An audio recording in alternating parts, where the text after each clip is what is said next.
Hello everybody and welcome to an incredibly special episode of Teenager Who Cooks. Today I will be making a Beef Wellington, which is something my amazing physics teacher Miss Bishop has been requesting for quite a long time now, and I finally have the time to make my Beef Wellington. So I'm very excited to see how it will turn out, and let's get started. So I've gathered most of the ingredients that we'll be needing today here. This is a puff pastry dough that I rolled out yesterday. I don't have a recipe on how to make this yet, but I will someday. Otherwise, you can just Google online how to make this puff pastry, or you can buy your own, which is even easier than making your own.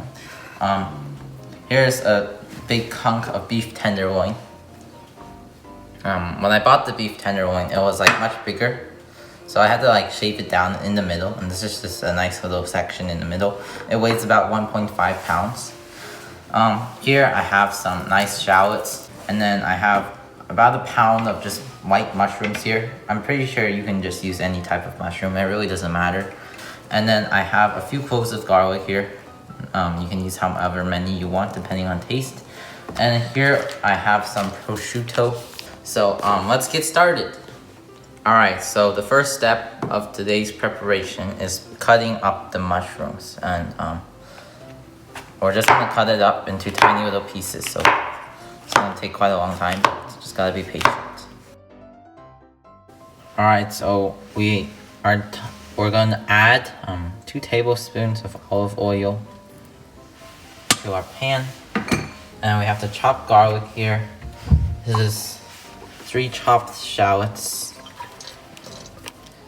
And we're just going to heat this on medium heat until they are turning translucent. Alright, you can see how our shallots are turning white. It smells really good, like a combination of garlic and onion right now. And now I'll just add in our mushroom. And I want to use a really big pan for this. And now we're just going to mix it up. And then we're just gonna heat it up over medium heat for about 5 to 8 minutes, just until all the water is gone. And I'm gonna add some salt and pepper just to season it.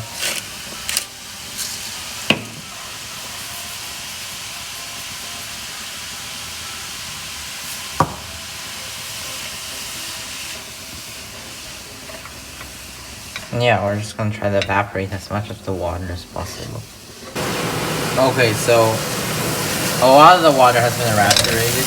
So you still have some, but I'm just gonna add a tiny little pinch of thyme, however you say it. I'm just gonna use dry thyme because I don't have fresh thyme. Preferably use fresh thyme. And now we're just gonna keep basically making more water evaporate until it's basically completely dry. We want it to be 100% dry. Alright, so our mushrooms are pretty dry now, and I'm just gonna move them into a little bowl. Alright guys, I've seasoned the tenderloin with a very large amount of salt and pepper. You can see, and it's been resting out here for a couple of hours now, so all the edges are dry. And alright everybody, it's Andrew back with the quick intermission time. So right now you're all probably wondering, why did I dry the steak? So you might be thinking that letting a steak dry uncovered in your fridge seems quite weird, as obviously you don't want your steak to be dry. However, there are 2 reasons drying a steak actually improves the quality of your searing.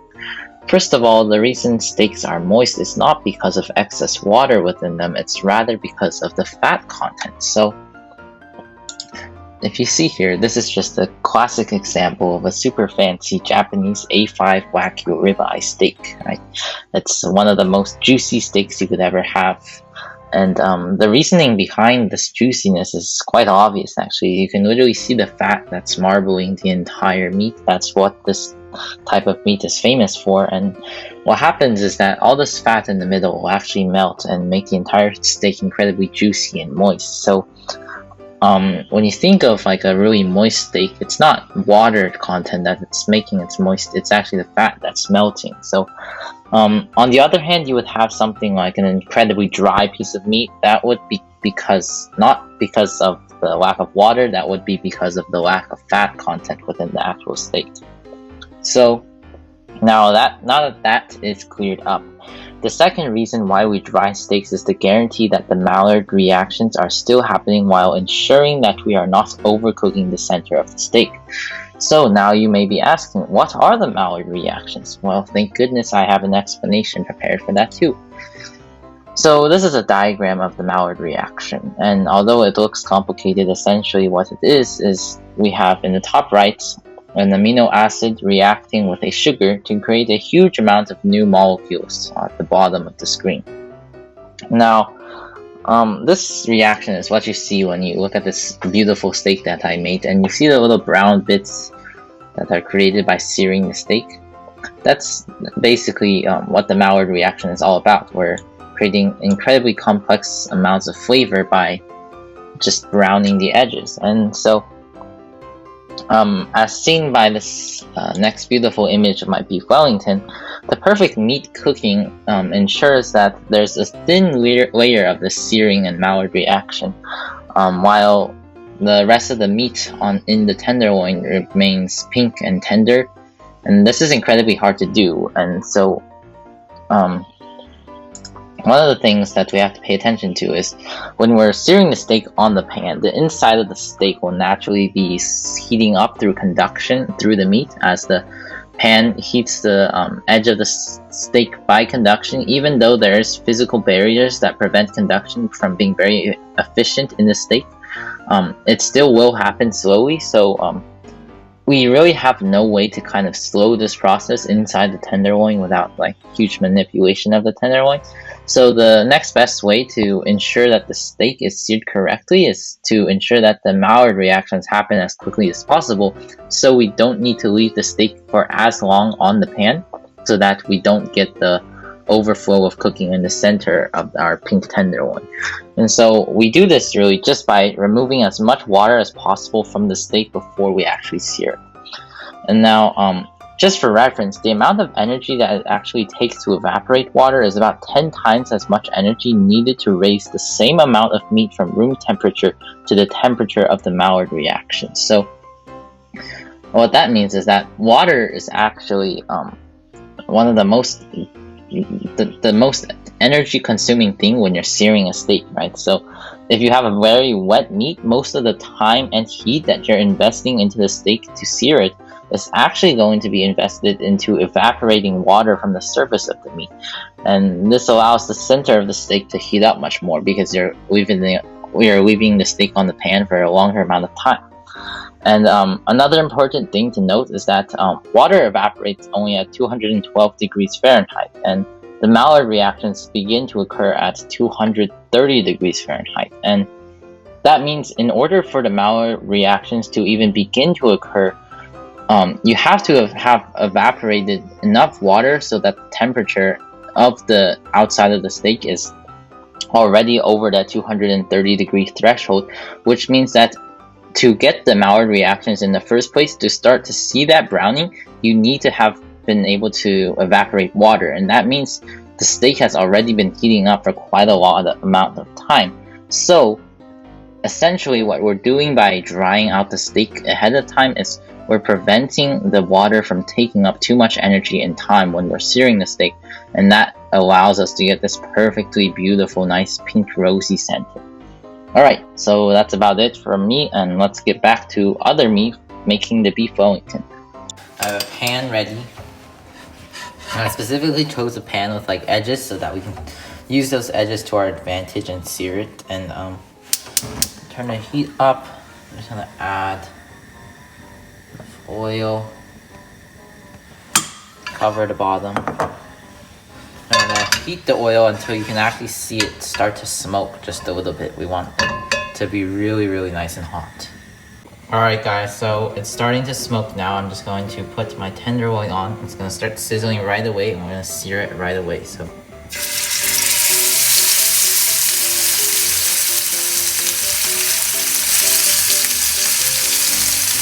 to let it sear for a little bit on this side. Press it down a little bit. Turn the heat as high as your fire will go or your stove will go. Rotate it a little bit.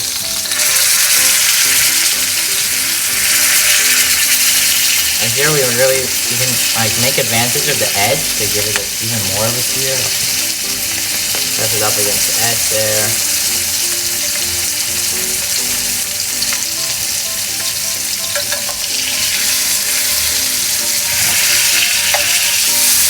Sear it on this side.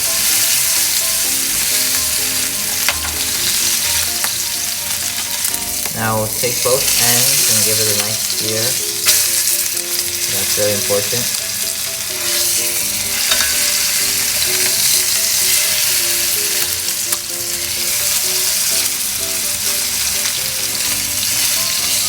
Now we've really trapped in so much flavor and developed even more flavor on the outside edges. And just like that, it's basically done. And then now what I'm going to do, I have some nice Dijon mustard. I'm just going to take this big brush and just brush the Dijon mustard on. Really nice and thick. And the steak is really hot right now, which is perfect because it's going to absorb so much of this flavor from the mustard. Make sure you just get all of the sides of the steak slathered up with Dijon mustard. And then make sure to get the ends as well. Now we can just let this guy rest and absorb those flavors from the mustard. Give it that little spiciness, give it more flavor as we prepare the rest of the beef Wellington. Perfect. Alright guys, so it's time to make some crepes to separate our beef and the pastry. So I'm just gonna add 2 eggs in our blender. I'll post these a few times.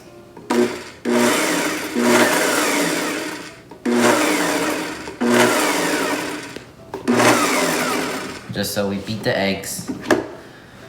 Then I'm gonna add just a pinch of salt. Just to add some flavor. A half cup of milk, kind of. There's a bit more than a half cup, but half cup should work. You know, just adjust later to however much you need. And then add in around a tablespoon of oil. That was not much. And then I'll add in, this is half a cup of flour. What I'm gonna do, so I'm just gonna blend this until it's all combined. So.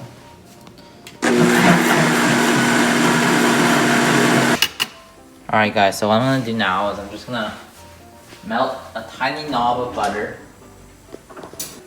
Spread the butter around the base of the pan. Alright guys, it's time to make the crepe. I have just a spoon here. I'm gonna spoon in probably 1.5 spoonfuls. Actually I'll do 1.5. And then I'm just gonna spread it around the bottom.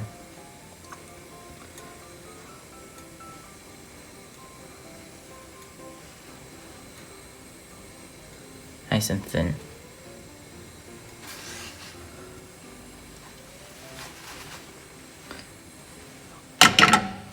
Just like that. I'm gonna wait for it to kind of harden a bit on the bottom. I have this thing, my handy piggy spatula. It's kind of amazing.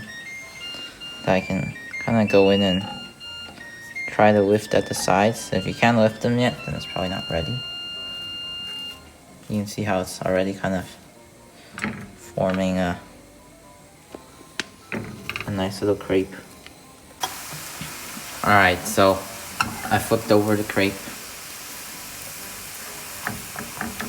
I'm just gonna let it cook on the other side. And it's gonna be very, very epic. Alright guys, it's time to start applying the prosciutto to our crepes. I've put 3 here. Just gently lay it on.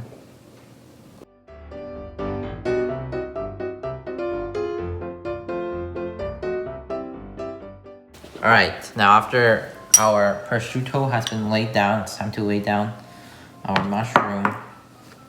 And I'm just gonna do this. Put a few globs. Just kind of smush it out. Alright, the mushroom has been spread out, and now all that's left is placing our steak at the very end here. Very gently. Now it's time to begin very carefully rolling up our steak.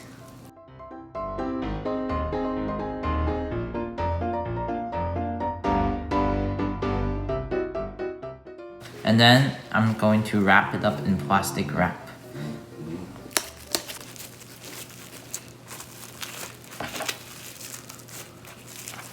Alright guys, you see how well the beef Wellington is wrapped up with plastic wrap and everything, and the crepes. Now I'm just gonna let it rest in the fridge for like 30 minutes to an hour, just so that it's like a little bit harder in shape, and then we'll wrap it up with a puff pastry, and we'll let it rest again, and then we'll bake it.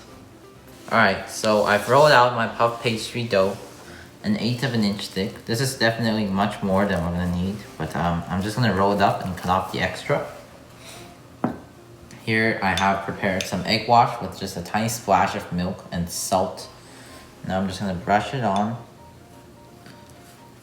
Just gonna start where we put the Wellington. I'm just gonna go like probably as much as you think the Wellington will take. So like,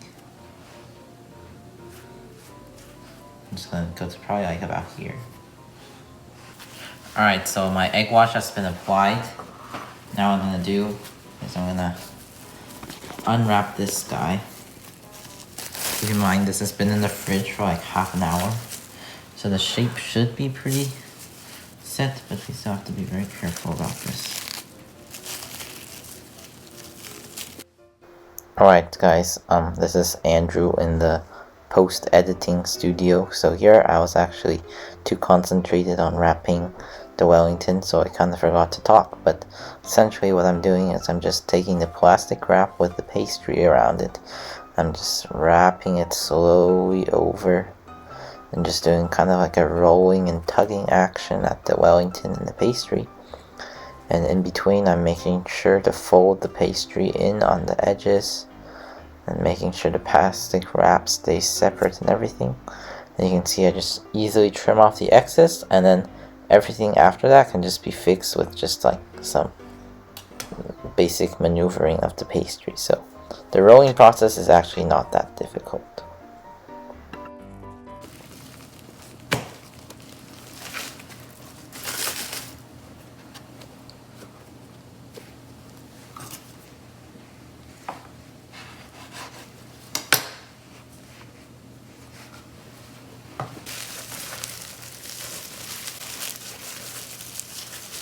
Alright guys, so after a long process, I finally wrapped up my entire beef Wellington. It's looking really, really nice. You can see how it's like a big round cylinder. And now I'm just gonna put it in the fridge for another hour to half an hour. Or even overnight is fine, and then we'll bake it later when we're ready. Alright guys, so here's our Wellington out of the fridge. I'm gonna wash it down with egg on all sides. I want to make sure that you cover the entire thing.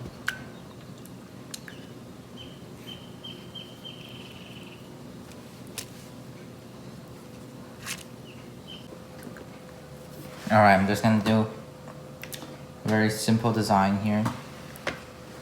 So that and kind of make little indentations in the Wellington.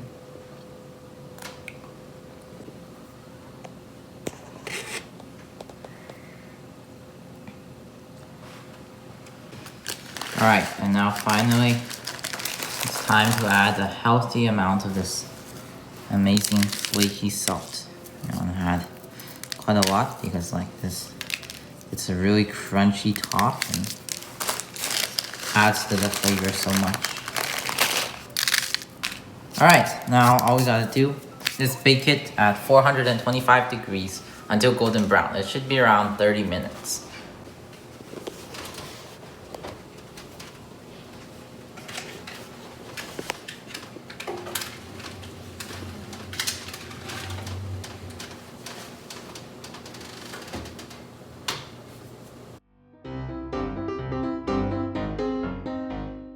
So one of the most important things when cooking food, especially with complicated dishes such as a beef Wellington, is to make sure that everything finishes cooking at the same time. In this case, you want to make sure that your puff pastry and your beef finish cooking when you pull the Wellington out of the oven. As you can probably imagine, beef and puff pastry cook at different times, which is one of the major challenges of cooking this dish. Oftentimes, you'll have pastry that's done before your beef is done cooking, or you will have overcooked beef and undercooked pastry. This is caused by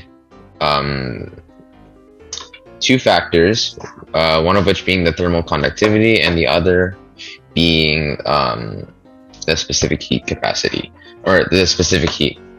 So thermal conductivity is the rate at which heat passes through a specific material. As you can probably imagine, the rate at which heat passes through a big cut of steak is probably different than the rate at which heat passes through a thin sheet of puff pastry. This also might be because of the specific heat capacity of each of these two materials. Steak has a considerably larger amount of water inside, and water has a very high specific heat.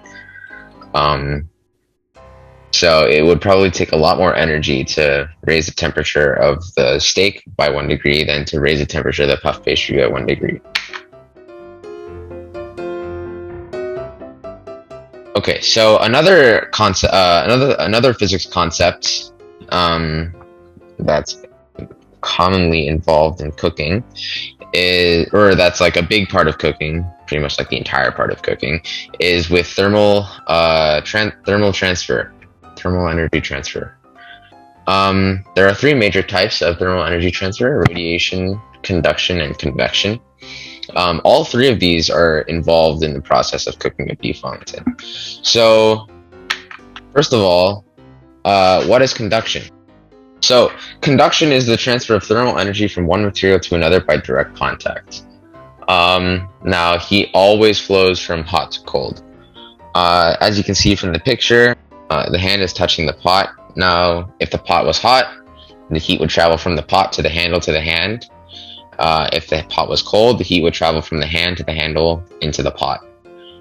Convection is the heat transfer due to the transfer of fluid molecules such as liquids and gases. Now, if you think about a pot of boiling water, if you think about a pot of boiling water, the water at the bottom of the pan will be hotter than the water at the bottom of the pan, or at the top of the pan, sorry. And because of this, and because hot water is less dense than cold water, the hot water will rise to the top, pushing the cold water to the bottom. Then the cold water will get heated up because it's closer to the fire, and then that continuous cycle of rising and falling is what convection is. The third type of thermal transfer is through radiation, where it's the emission of energy as electromagnetic waves caused by ionization. A common example of this is just light from the sun.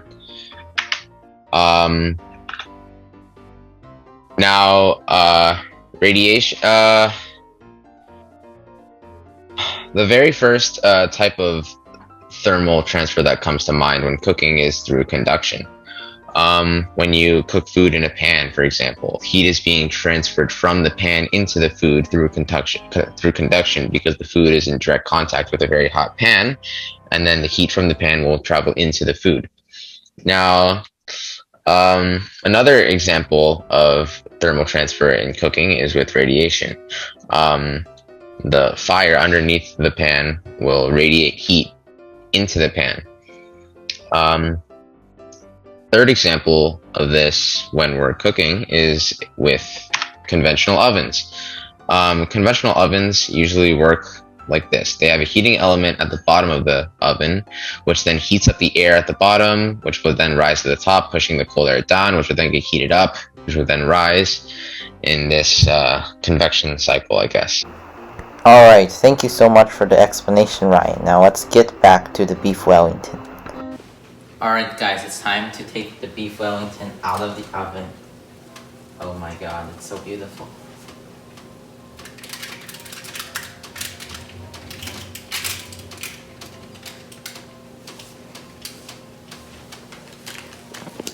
Oh, look at that color. Oh my god, that's amazing. You can see how golden brown it is. Oh my god, you can see the crunchy salt on top. The design that we've cut into it. My god, you have to, we'll have to let it sit for 10 minutes and then we'll see what's inside. Alright guys, it's time to cut open our Beef Wellington. This is the moment we're all waiting for. Go through here.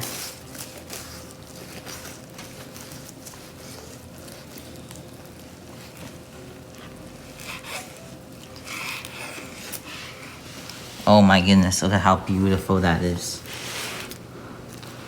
That amazing red center portion with a little bit of the ham, the mushroom, the crepe, the crunchy bits on top. Oh my god. Now that is an amazing Beef Wellington we've just made, and it was super easy to do it as well.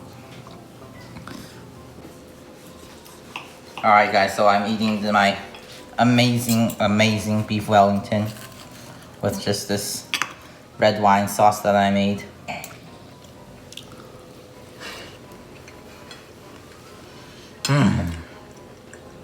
Now, that is so good. The meat is super tender. Like, you can see this is just like a not very sharp knife. It just cuts right through it. Oh my god, this is just an amazing dish. You have the flavor of the mushroom, the puff pastry, the flaky salt. You even have the prosciutto in here. Oh my god. Everything about this dish is absolutely amazing. And it's not that hard. And it's sure to impress anybody. So if you enjoyed the video, please be sure to like, comment, and subscribe. And stay tuned for the next one.